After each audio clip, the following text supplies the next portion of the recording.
What's the most absurd fact that sounds fake but is actually true? Story 1. About two-thirds of your human ancestors are female. It's because of pedigree collapse, where you should have two parents, four grandparents, eight great-grandparents, etc. So, going back about 30 generations, for example, the Middle Ages, you should have a billion ancestors, which is more people than ever existed. In reality, as you go back in your family tree, the same people start to appear multiple times. For example, anyone with any English blood will have King Edward I as an ancestor on dozens of separate lines because of his many children, including bastards. The flip side of this is that many more males than females leave no descendants at all. Story 2. Mazda has had the two most oddly specific product recalls in automotive history. They had to recall a bunch of Mazda 6S because spiders kept infesting the fuel lines. For whatever reason, this problem was limited to one model and only one generation of that model. Spiders didn't screw with any of their other cars. They had to recall a bunch of other cars because the infotainment system would break whenever users tried to listen to 94.9 radio in Seattle. It wasn't the wavelength. Stations on 94.9 in other cities were totally fine. This problem was specific to QOW. Story 3. Tasmanian devil populations are heavily impacted by a contagious cancer that causes facial tumors. When devils bite each other on the face, the cancer cells spread from one individual to the next. And due to low genetic variation, it is able to evade the new host's immune system and multiply. These cancer cells originally started out as normal Tasmanian devil cells, but are now a separate parasitic organism. But by phylogenetic classification, they are considered a descendant of Tasmanian devils, and so would also be considered a marsupial. Similar contagious cancers have been found in dogs, Syrian hamsters, and clams. Story 4. The villagers of Llandwine, Wales, elected a goat named Brin as their honorary mayor in 1999. Brin, a charismatic goat known for his impressive horns and calm demeanor, was chosen in a light-hearted ceremony. The villagers believed that having a goat as mayor would bring a unique charm to the town and attract tourists. Brin fulfilled his duties by appearing at local events, leading parades, and becoming a beloved symbol of the community's spirit and humor. Story 5. The Fori people of Papua New Guinea practiced ritual funerary cannibalism. Unfortunately, a prion disease called kuru began to spread. It was transmitted when members of the tribe consumed infected human flesh. In the late stages of kuru, right before one dies, it causes paralyzation, which leads to a period of immobility prior to dying. This causes a thin layer of fat to develop around the entire body. Apparently, this thin layer of fat made people delicious, so infected bodies were actually prioritized for cannibalistic funerary practices. Story 6. For a long time, trees and woody plants were non-biodegradable. This was because there were no organisms that could break down the lignin or the cellulose. It took 40 million years of evolution before a species of fungus emerged that was able to convert these components. By then, a thick layer of dead and fallen trees covered the earth. Wildfires were on a different scale back then. Plenty of logs to put on the fire, so to say. It's also the reason we have natural deposits of coal. This is known as the Carboniferous period. Story 7.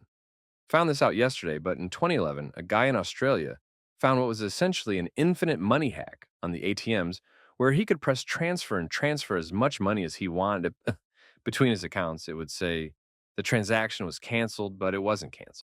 And he got to spend millions of dollars for 4.5 months until his conscience got the best of him.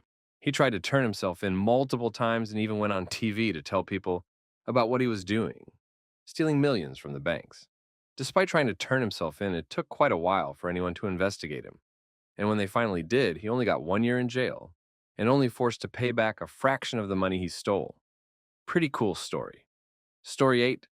One of the most absurd facts that sounds completely fake, but is 100% true, is that octopuses have 3 hearts and blue blood. Here's how it works. 2 of their hearts pump blood to the gills, while the third pumps it to the rest of the body. And get this, when they swim, the heart that pumps blood to the body actually stops beating, which is why octopuses prefer crawling to conserve energy. As if that's not wild enough, their blood is blue because it contains copper-based hemocyanin instead of the iron-based hemoglobin we have. Essentially, octopuses are nature's sci-fi alien species living right here on Earth. Story 9. Project Sundial was a proposed doomsday and planet killer weapon designed by Edward Teller. What we know, it would have had a 10 gigaton blast, enough to essentially erase the North American Southwest instantly, and contaminate virtually every corner of the Earth, rendering it uninhabitable. Teller's team was already working on it at Lawrence Livermore at the time he proposed it to others at the Atomic Energy Commission. Basically, everyone on record about it reported shock and horror at the idea of such a device. There was a test scheduled of the primary trigger for the device, codenamed Gnomon, itself reportedly a very large explosive device, but it did not actually take place. What we don't know? Literally anything else.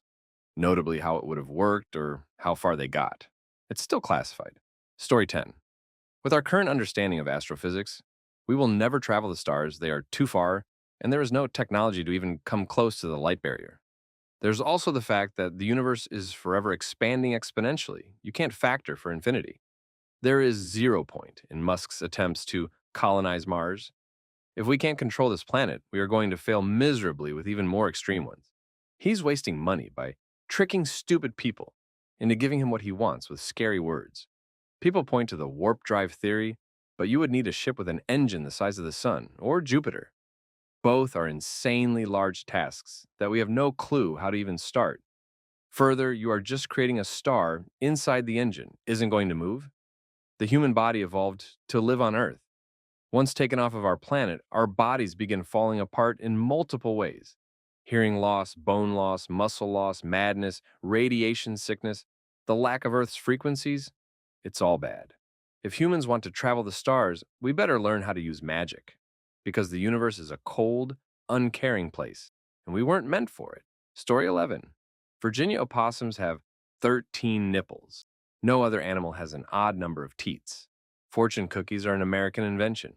Likewise, donuts hail from Greece, and churros are originally from China.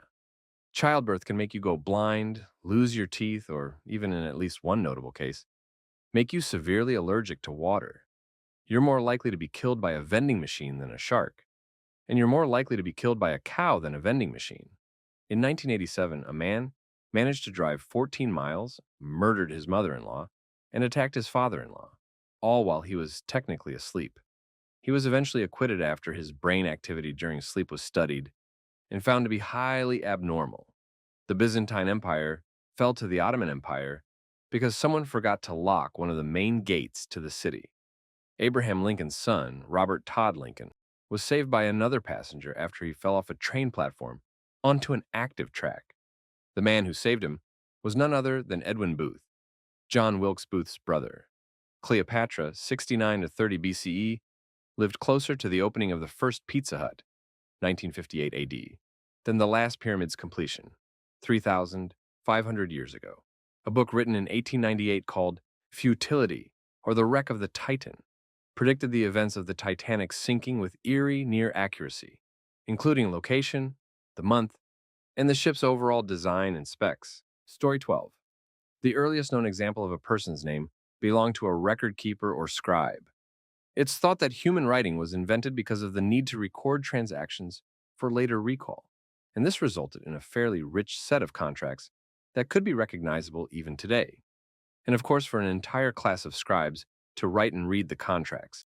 That man's name is thought to be Kushim, but judging from the extent of the writing, it's clear this sort of thing had already been going on for a long time. It's just the oldest name we know of. It's over 5,000 years old, but accounting itself has been around for over 7,000 years at least. Kushim kept records of how much barley he was responsible for and how much had been discharged from his care. Story 13. The British fought and paid off the rest of the world for over 60 plus years in order to end slavery. Even after paying, other nations and companies went back on the deals and continued to try and deal in slaves. This prompted the Brits to send the Royal Navy to Africa and began raids on slave ships to rescue and free hundreds of thousands of slaves.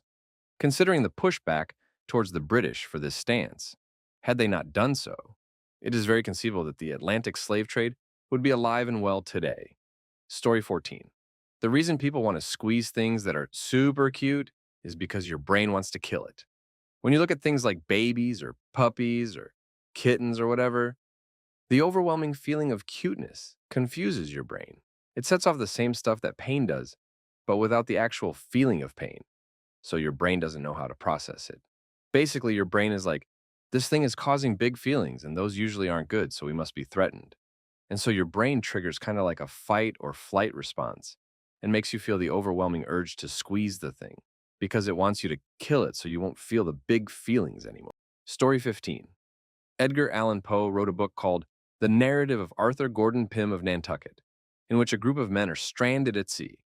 Faced with the threat of starvation, one of the men named Richard Parker suggested drawing straws to decide who would be eaten. He lost and was eaten. About 46 years or so later, on a ship called the Mignonette, some sailors were stranded and facing starvation. So they decided to kill a crew member and eat them. His name was Richard Parker. Another part of the story is there used to be a custom of the sea, which was basically if you were stranded and facing starvation, you could hold a lottery to decide who would be eaten. The crew on the Mignonette didn't follow this and just chose a member, so they were actually prosecuted. Also, another crazy thing to think about. If you were to ever find yourself in a situation where you were stranded in the ocean and you had to resort to cannibalism, you would actually need to drink the blood of the victim because all the water would be undrinkable. Story 16. The London Bridge, the one that was built in the 1830s, was actually moved all the way to Arizona in 1971. The city of London sold it, and it was moved, brick by brick, all the way to Lake Havasu City, Arizona, where it was reassembled. The guy who bought it wanted to turn Lake Havasu into a tourist destination, and he came up with the surprisingly brilliant idea to move the London Bridge into his city. Somehow it worked, and Lake Havasu City is a very big tourist spot in Arizona. You can drive on the original 1830s London Bridge today, all the way on the other side of the planet. Story 17. The Pledge. If you set up an experiment where a coherent beam of light is blocked, except for two slits, and the light is displayed on a sheet on the far side of the two slits, you will see a line of alternating light in dark bands. This is caused by the wave nature of light, which interferes with itself as it emerges from the two slits, causing some parts of the beam to be reinforced and some to be suppressed. The turn. If you arrange to fire one photon at a time from your projector, you will see exactly the same pattern if your projection screen records where the photons impact. This is because the single photon interacts with itself as it goes through both slits at the same time. The photon behaves like a wave, passing through both slits simultaneously and then interfering with itself on the other side. This simple experiment shows the utterly unintuitive and strange nature of the quantum nature of reality. The prestige. If you set up a detector on each slit such that the passage of a photon could be detected, the interference pattern goes away. The act of detecting that the photon has gone through one but not the other of the slits makes that actually true, and the quantum nature of reality is hidden again. The photon behaves like a particle and not a wave. The universe somehow knows you're inspecting it, and once it has determined it is being observed, it hides its true nature from the observer. Story 18. The assassination of Archduke Ferdinand happened after his killer missed his mark initially. Gavrilo Princip was supposed to set off a grenade on the car he was in, but overthrew it and blew up the car behind him instead. After narrowly avoiding death, Ferdinand and his wife were taken to the governor's residence for a short rest. The royal couple wanted to see the people injured by the explosion at the hospital, but no one told the drivers to change the itinerary. Once they realized the mistake, the drivers had to turn around. As they did so, going back into town, they came to a standstill. Feeling defeated, the assassin decided to have lunch at a local cafe. Wouldn't you know it, the cafe he was at just so happened to be right across the street from where Ferdinand was sitting in traffic. Princip saw the opportunity and simply walked up to their car and shot both Ferdinand and his wife. About a month later, this event sparked the starting point of World War I. Story 19. That people think you can't be racist towards white people. Somehow they overthink the issue and claim you can't be racist against them because historically they have all the power. They write long papers about their research and findings, overcomplicating the simplicity of what racism is, all so that they can be just as bigoted towards certain people based on the color of their skin and not have to accept that they are embracing a hate they claim they are against. It's not and has never been that complicated. If you dislike someone because their skin is too dark, too light, just different from your own, you're racist. If you claim white people have been racist against you, so you dislike them because they are white, then again, you're doing what the people did to you. They were racist, and now you are too. You go out of your way to mention someone in white when it isn't relevant and make it clear you have a problem with them. because of something they couldn't control, congrats, you're not just a racist, you're an active racist. You call them names like colonizers, cave dwellers, whatever, all simply because of the color of their skin. You've not only embraced judging people, but do it without fear, accountability, or embarrassment. And that's a scary level of racism. Story 20. One of the most absurd facts is that octopuses have three hearts, and two of them stop beating when they swim. Here's how it works. Two of the hearts pump blood to the gills to oxygenate it. The third heart pumps oxygenated blood to the rest of the body. However, when an octopus swims, the heart that pumps to the body stops, likely to conserve energy. So, while swimming, an octopus is essentially functioning with less oxygen, making it more likely to crawl than swim unless absolutely necessary. Sounds like an alien design, but it's nature. Story 21. Earth's water is a dead zone, comparatively speaking. Has been for millions of years. 80 to 85% of all biomass on Earth is found on land. It has to do with photosynthesis and substrates. You need both to create a lot of biomass. Almost no aquatic environments have a substrate close enough to the surface for photosynthesis to occur. Where aquatic photosynthesis is possible on a substrate, shorelines, shallow lakes, or rivers or estuaries, you do see an increase in biomass. Think kelp forests and reefs.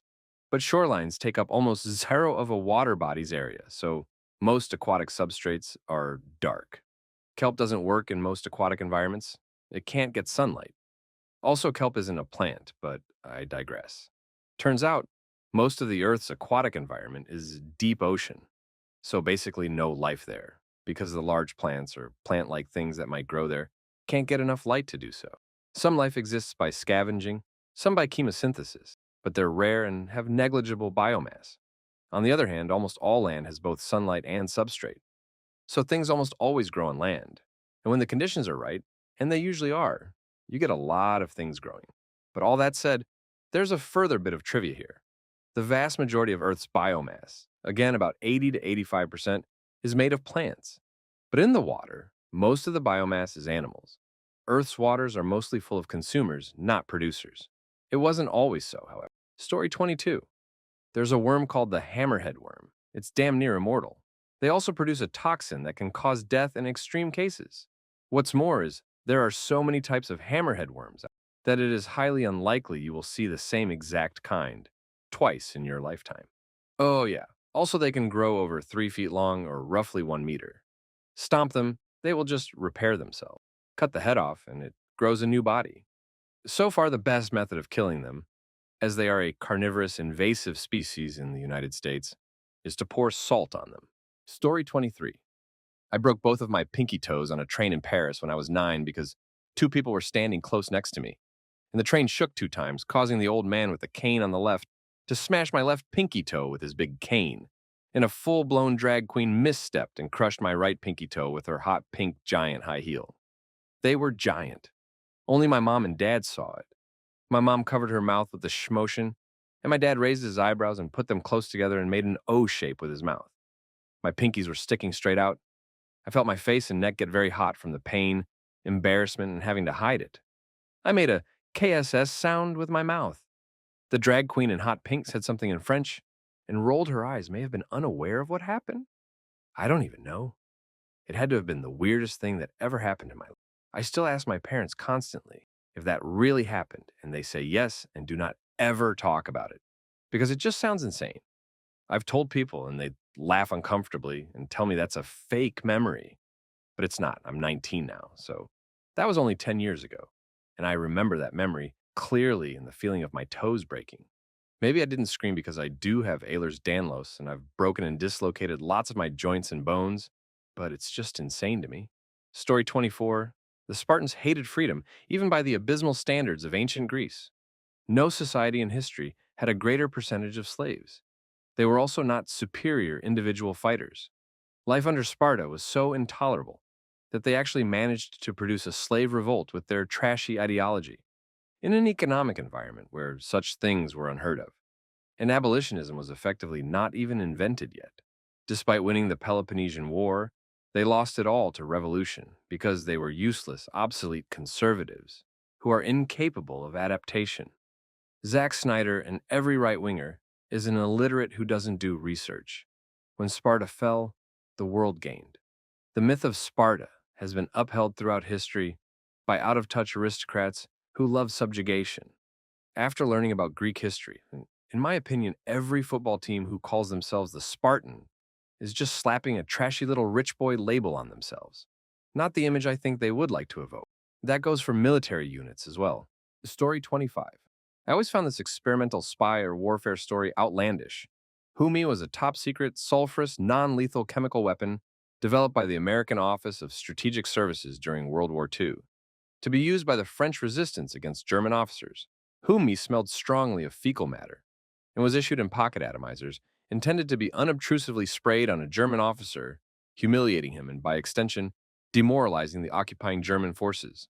The experiment was very short-lived, however. Humi had a high concentration of extremely volatile sulfur compounds that were very difficult to control. More often than not, the person who did the spraying also ended up smelling as bad as the one targeted. After only 2 weeks, it was concluded that Humi was a failure. Story 26. Clint Eastwood was once in the Army and served as a lifeguard. Since he was in the Army, he was able to get free rides on military planes and took one to visit family during the holidays for a few days. The night he was meant to head back to his station again, there were no outgoing flights except for a single passenger plane. He begged the pilot for a ride. The back hatch of the plane where he was curled up opened up as they were going up, causing him to lose oxygen rapidly. At the same time, the pilot's oxygen was depleting for separate reasons. They were over the Californian Ocean and ended up crashing. It was late at night, so he and the pilot had to struggle through shark-infested waters without being able to see anything, and somehow got separated because of the waves. They met back up hours later at a hospital, when Eastwood found his way to a radio station near the water's edge. He and the pilot swam in the right direction by pure luck, and Eastwood was so cold and exhausted that, had he been swimming for much longer, it's likely he would have drowned.